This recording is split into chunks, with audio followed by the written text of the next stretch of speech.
Shalom, selamat malam. Perkenalkan, nama saya John Pakpahan. Hari ini hari Kamis, tanggal 17 November 2022.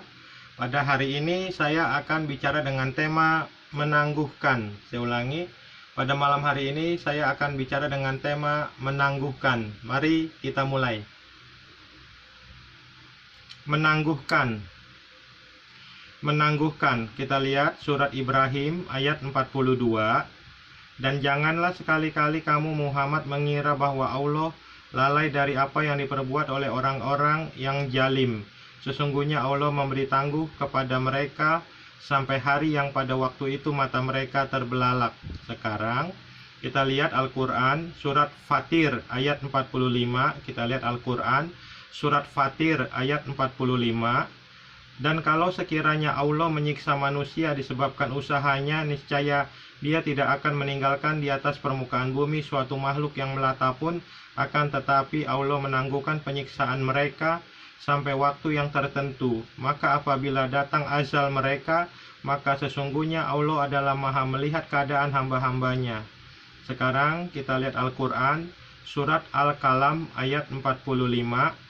Dan aku memberi tangguh kepada mereka, sesungguhnya rencanaku amat tangguh. Sekarang kita lihat, ini keterangan dari John Pakpahan terhadap ayat Al-Quran yang mengatakan, aku memberi tangguh kepada mereka, sesungguhnya rencanaku amat tangguh. Ini penjelasan dari John Pakpahan terhadap ayat Al-Quran yang mengatakan, dan aku memberi tangguh kepada mereka, sesungguhnya rencanaku amat tangguh.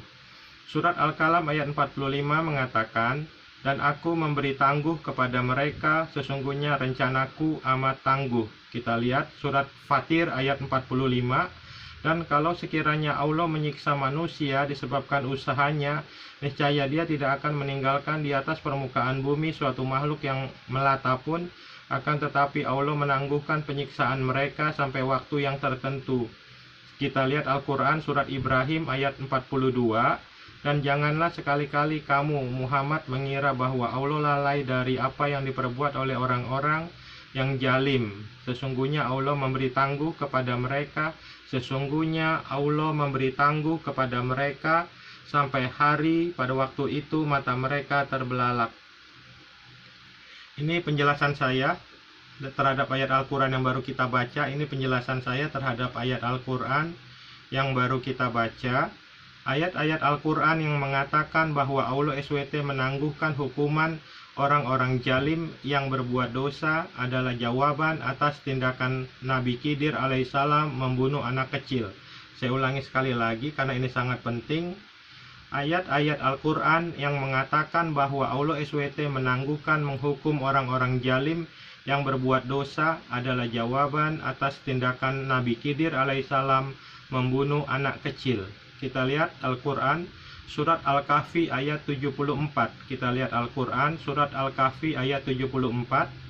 Maka berjalanlah keduanya hingga tatkala keduanya berjumpa dengan seorang anak, maka Khidir membunuhnya. Musa berkata, mengapa kamu membunuh jiwa yang bersih, bukan karena dia membunuh orang lain? Sesungguhnya kamu telah melakukan suatu yang mungkar. Sekarang kita lihat Al-Quran surat Al-Kahfi ayat 80. Kita buka Al-Quran surat Al-Kahfi ayat 80. Dan adapun anak muda itu, maka keduanya adalah orang-orang mukmin. Dan adapun anak muda itu, maka keduanya adalah orang-orang mukmin. Dan kami khawatir bahwa dia akan mendorong kedua orang tuanya itu kepada kesesatan dan kekafiran. Kita lihat surat Al-Kahfi ayat 80. Dan adapun anak muda itu, maka keduanya adalah orang-orang mukmin, dan kami khawatir bahwa dia akan mendorong kedua orang tuanya itu kepada kesesatan dan kekafiran. Ini penjelasan saya terhadap tindakan Nabi Khidir membunuh anak kecil. Ini penjelasan dari saya terhadap tindakan Nabi Khidir alaihissalam membunuh anak kecil. Nabi Khidir alaihissalam membunuh anak kecil karena khawatir bahwa dia akan mendorong kedua orang tuanya itu kepada kesesatan dan kekafiran. Berarti Nabi Khidir alaihissalam mengizinkan seseorang dibunuh untuk kesalahan yang belum pernah dilakukannya. Saya ulangi sekali lagi, berarti Nabi Khidir alaihissalam mengizinkan seseorang dibunuh untuk kesalahan yang belum pernah dilakukannya.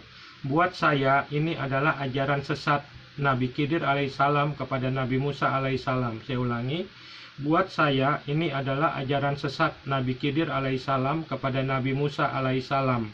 Adakah pasal-pasal dalam kitab undang-undang hukum pidana yang mengizinkan seseorang dihukum mati untuk kejahatan yang belum pernah dilakukannya? Saya ulangi sekali lagi karena ini sangat penting.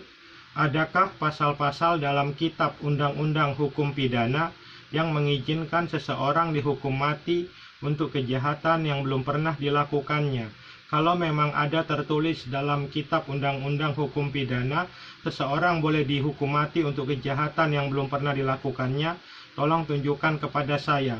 Kalau tidak ada, berarti Allah SWT mengajarkan ajaran sesat dalam Al-Quran lewat kisah Nabi Khidir alaihissalam dan Nabi Musa alaihissalam. Saya ulangi, kalau tidak ada, berarti Allah SWT mengajarkan ajaran sesat dalam Al-Quran lewat kisah Nabi Khidir alaihissalam dan Nabi Musa alaihissalam. Terima kasih. Shalom. Tuhan Yesus Kristus memberkati. Dadah.